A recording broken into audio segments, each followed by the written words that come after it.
Okay, this video is for Travis. Wanted to show you the underlining because you want to get those micron pins. I got some microns. They were for doing that like anime art, and I gave all of them to my daughter, and I just kept the one size, the 0.4 millimeter. The tip is just right for underlining and writing. If you go any bigger than that, I used a pin that was a little bigger than that when I first got them, and it bled through. I also got this highlighter at the Bible book house we have here in town. It's a gooey, like liquid gel. I'll make the cap off here. Tip. It's huge. It's okay if you're going to highlight like a whole verse, because it's so big and it has like a twisty bottom, so the tip comes out like lipstick, and then you just do the whole verse. If you're trying to do like one line of verse, like trying to be detailed, it's almost impossible. It's just too big. It goes on really smooth and gooey, and it seems like it would like get everywhere, but it actually dries pretty well, and it's very bright, so it works really good. They have these ones that dry. It's like a color crown kind of, but a lot harder.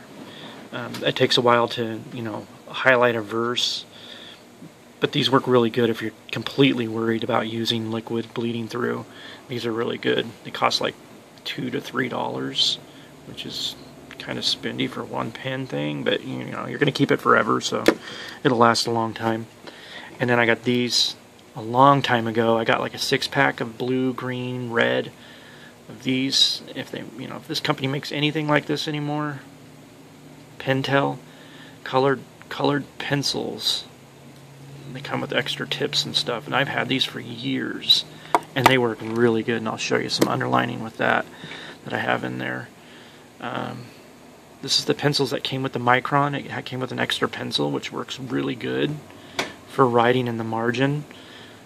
It's very dark lead, very small tip, so it works good. That's what I use. And then the eraser they send, it erases the lead perfectly. It doesn't leave any trace behind.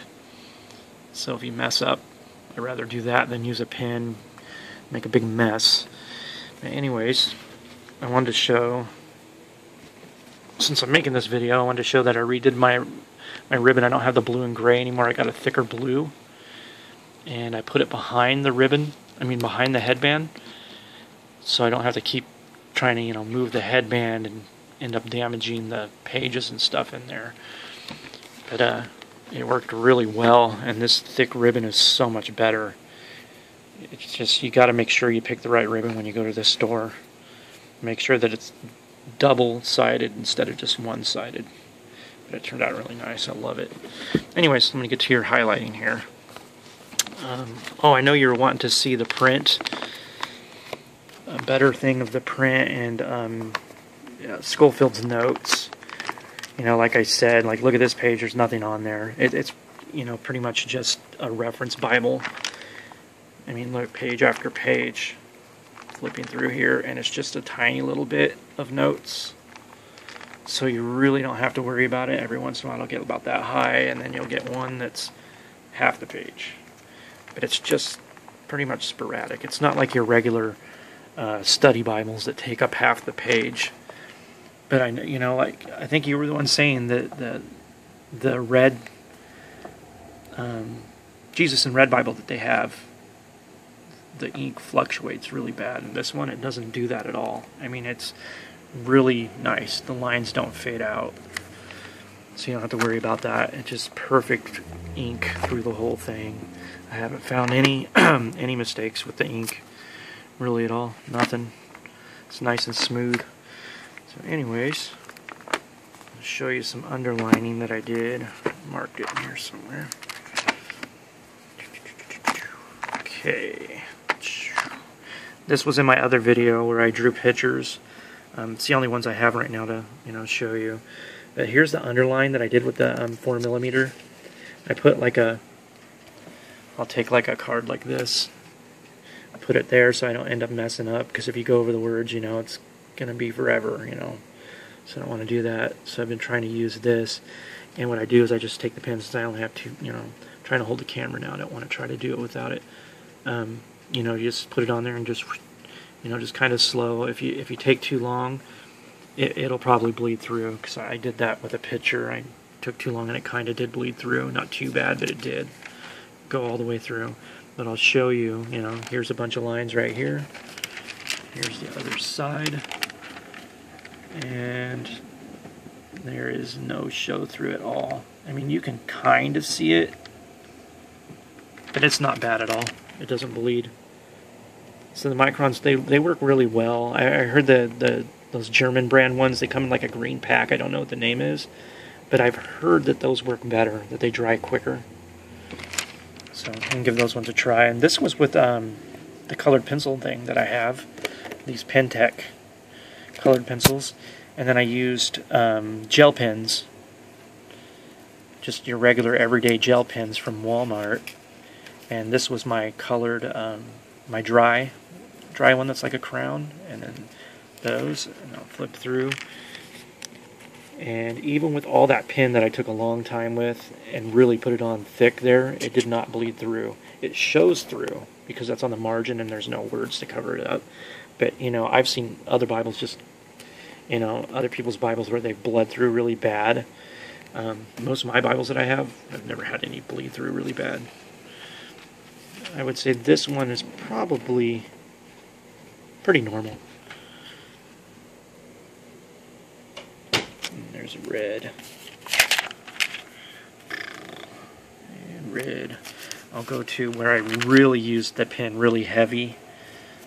Those microns. The first day I got it, I did this, and Jude, I messed up. That's why this line is thicker and black, and I really messed up, and I went over it again really dark and kind of slow, and I actually never paid attention. It did not, oh, turn the page here. It did not bleed through. This is where it would be. There's a line right there, kind of. But even with that slow line that's right in there, I think, there's no ink. It did not come through. So it's actually really good. I need to kind of take back what I said in my other video. I was like, oh, it bled through with that dove I drew somewhere. The reason that bled through, let's see if I can find it real quick for you.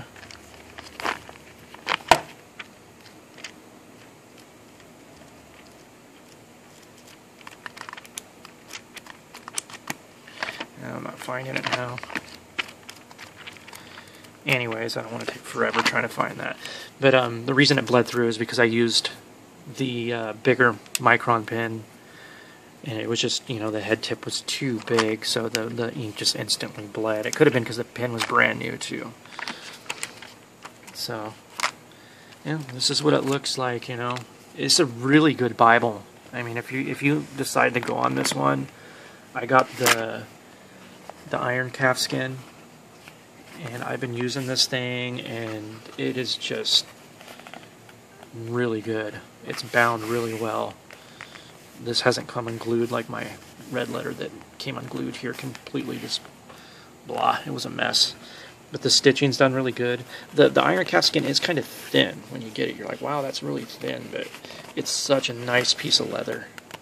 It's really nice. And like I said, the hubs, they're almost not even present from the side. I mean, you can barely see them. And in that red letter, I think you said you had one that you gave to your brother or something. The ribs on those really were pronounced. They came up there pretty high. That's what makes that one really nice. I'd really like to get one of those sometime, but it's a good Bible. This one's really nice. But overall, completely happy with it. If you don't like the ribbons, it is really easy to take them out. Just be careful if you move that headband. When you move it, I use like a really fine-tipped, small, tiny screwdriver to push it away. And you just push it back. And you can get to the ribbon that's in there and cut it off and then re-glue with a little bit of glue. But you have to be very, very careful so you don't end up gluing your pages or breaking them. I put my ribbon behind the headband so I can change them out easier next time. That's if you're big on ribbons. A lot of people aren't, but the ribbons they give you with these are kind of small and skinny and not very long. So I wanted to put some nice ones in there to kind of match how nice these Bibles are. They're really nice. But anyways, that's your print. That's your underlining. Bleeding is not a huge issue. I mean, I think you could even go with the microns that I got. They work pretty well. But if you don't want to take that chance, get the other ones, because I heard they do work better. So, but that's just what I've heard. I haven't used them. So, and oh yeah, he does the heading on his, but he never puts any notes in the actual text. It's all separated. And the even back here, I know in that red letter edition, the back end faded really bad. With the small print, even sometimes it wasn't even there. This one, it doesn't do that. It's really nice printing. No issues with it at all. So, anyways, God bless, and I hope this helps with your decision on what you're going to do. Take it easy.